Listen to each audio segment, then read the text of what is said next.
Welcome to Spidel's Federal Tax Minute. I'm your host, Catherine Zidane. This week we're covering clarification we received from the IRS on a handful of OBBBA provisions.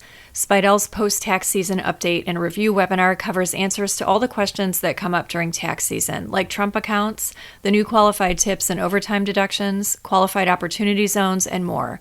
Get registered for one of 4 dates in May at spidel.com under webinars. Over the last several months, we received numerous questions from tax professionals about several OBBBA provisions. Here are the answers we got from the IRS regarding the new charitable contribution itemized deduction floor, IHSS payments and overtime deduction, and the tips deduction for self-employed taxpayers. Beginning with the 2026 tax year, the charitable contribution deduction for individual taxpayers who itemize is only available if all the taxpayers' contributions in aggregate exceed 0.5% of the taxpayer's AGI for the taxable year, computed without regard to the charitable deduction. Questions arose regarding whether charitable contribution carryovers from pre-2026 will be subject to the 0.5% limitation. The IRS has stated that the 0.5% AGI floor applies only to contributions made in tax years beginning after December 31st, 2025, and therefore does not apply to carryover contributions from pre-2026 tax years. This is the position that Spidel originally took in interpreting OBBBA. A carryover attributable to a pre-2026 contribution retains its original tax character and is not reduced by the new floor when deducted in later years. The IRS noted that IRC Section 170D1 governs charitable contribution carryovers.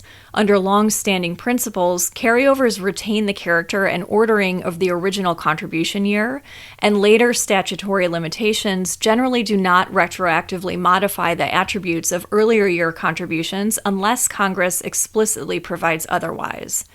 The new charitable deduction of up to $1,000 or $2,000 for married filing joint for cash contributions that is available beginning with the 2026 tax year is not subject to the 0.5% floor.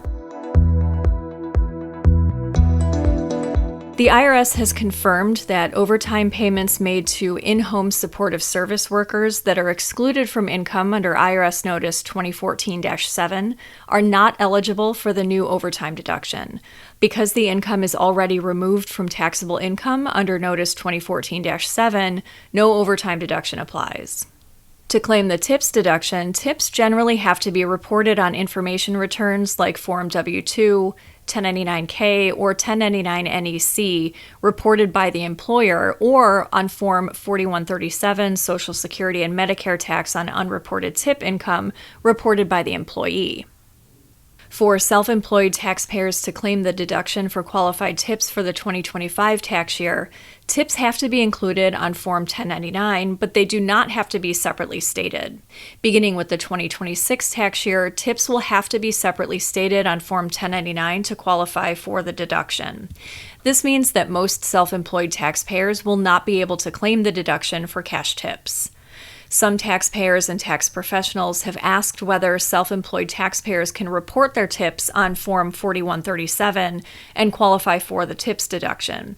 According to the IRS, this is not allowed because Form 4137 was only designed for employees to report tip income not previously reported to their employers. It was not designed for sole proprietors or gig workers to report unreported income. Sign up for Spidel's quarterly federal tax update webinar, and you'll get reliable and pertinent updates on trending tax topics. Get details on this subscription webinar series and register for a full year of updates or just a single session at spidel.com under webinars. That's all for this week. Join us next time for another episode of Spidel's Federal Tax Minute.